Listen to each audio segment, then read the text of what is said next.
ऐसा नाम गूंज रहा है जिसे सुनते ही दुश्मन की रूह कांप जाती है।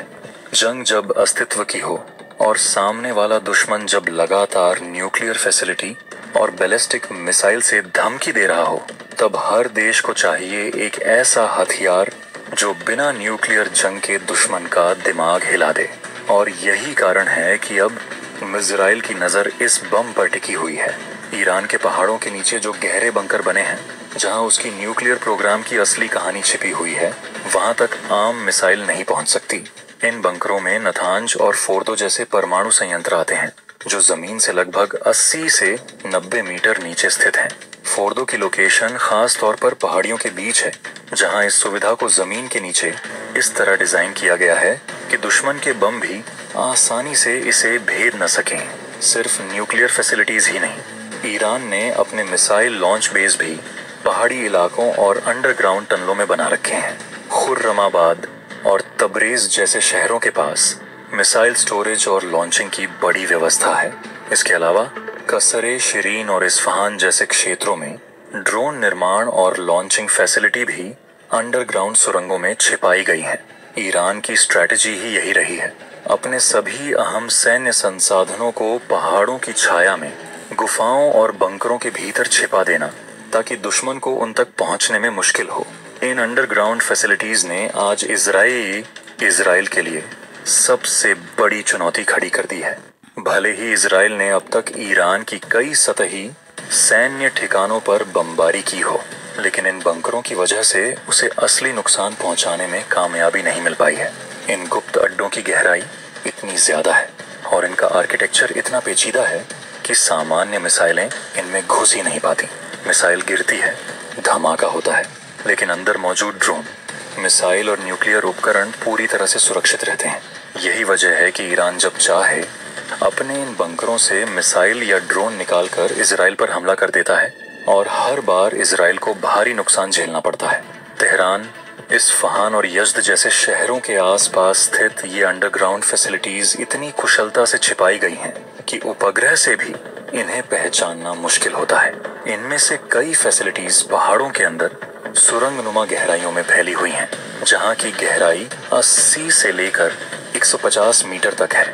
यहाँ न सिर्फ मिसाइल स्टोरेज है, बल्कि पूरी लॉन्चिंग यूनिट, रिपेयर फैक्ट्री और ऑपरेशनल कंट्रोल रूम भी छिपाए गए हैं। ये ही वो कारण हैं जिनकी वजह से इजराइल का परंपरागत हमला विफल साबित हो रहा है। ईरान ने जानबूझकर इन फैसिलिटीज को इस तरह डिजाइन किया है कि ये अमेरिकी या इजरायली बंकर बस्टर बमों से भी बच सकें।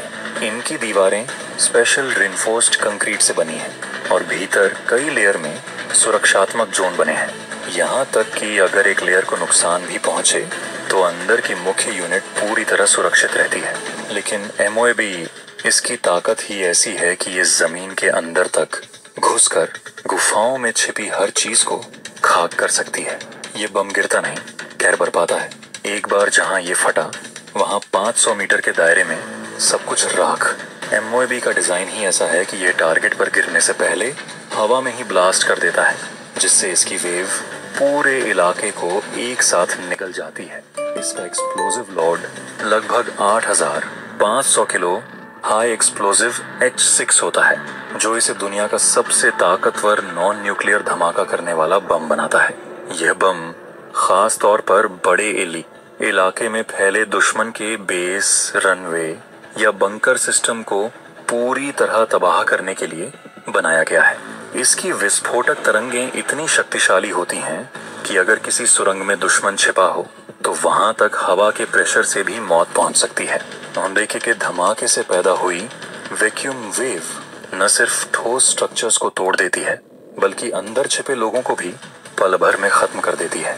यही वजह है कि ईरान जैसे दुश्मनों के गुप्त अंडरग्राउंड न्यूक्लियर ठिकानों को मिटाने के लिए एमओएबी सबसे बड़ा हथियार बन सकता है। दुनिया में अब तक का सबसे बड़ा नॉन न्यूक्लियर बम है ये। इसकी लंबाई लगभग 30 फीट यानी 9 मीटर के आसपास होती है और इसका व्यास करीब 1 मीटर के बराबर होता है। अगर आप इसकी ऊंचाई को एक बिल्डिंग से तुलना करें तो ये बम लगभग 3 मंजिला इमारत जितना लंबा होता है।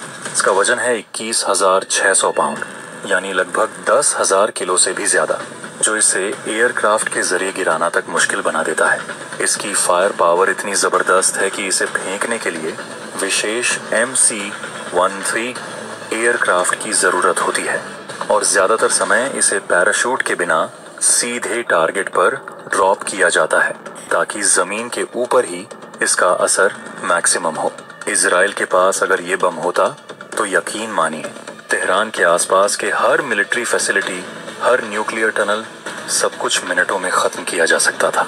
दोस्तों, आपको बता दूं, रिपोर्ट्स में ये आ रहा है कि अमेरिका और इजराइल के बीच इस MOAB बम को लेकर बेहद संवेदनशील और खुफिया स्तर पर बातचीत हो रही है। यह बातचीत पिछले हफ्ते वॉशिंगटन DC में हुई, जहां इजरायली रक्षा मंत्रालय के प्रतिनिधि और अमेरिकी डिफेंस डिपार्टमेंट के शीर्ष अधिकारियों ने एक विशेष बैठक में भाग लिया। जी, इस मीटिंग में इजराइल ने अपनी मांग खोलकर रखी। या तो अमेरिका उसे GBU-43B MOAB जैसे कुछ बम ट्रांसफर करे या फिर अमेरिका खुद ईरान की बंकर फैसिलिटीज को निशाना बनाए। रिपोर्ट्स के मुताबिक अमेरिका ने इस पर सीधे हामी तो नहीं भरी, लेकिन बाइडेन प्रशासन ने इस विषय को सीरियस स्ट्रेटेजिक प्रपोजल मानते हुए आगे की समीक्षा शुरू कर दी है। अमेरिकी प्रशासन को डर है कि अगर इजराइल को यह बम दे दिया गया तो पश्चिम एशिया में जंग का पैमाना न्यूक्लियर जंग जैसे स्तर तक पहुंच सकता है। लेकिन साथ ही अमेरिका ये भी समझ रहा है कि ईरान की बढ़ती ताकत और उसकी अंडरग्राउंड फैसिलिटीज को देखते हुए इजराइल की चिंता जायज है।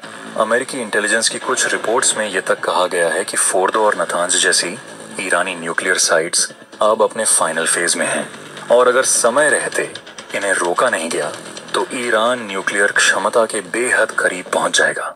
यही कारण है कि अमेरिका खुद भी इस ऑपरेशन में परोक्ष रूप से शामिल होने की रणनीति पर विचार कर रहा है और इसी बात ने अब तेहरान की नींद उड़ा दी है, क्योंकि अगर अमेरिका ने MOAB को ग्रीन सिग्नल दे दिया तो ये ईरान के लिए इतिहास का सबसे विनाशकारी हमला साबित हो सकता है।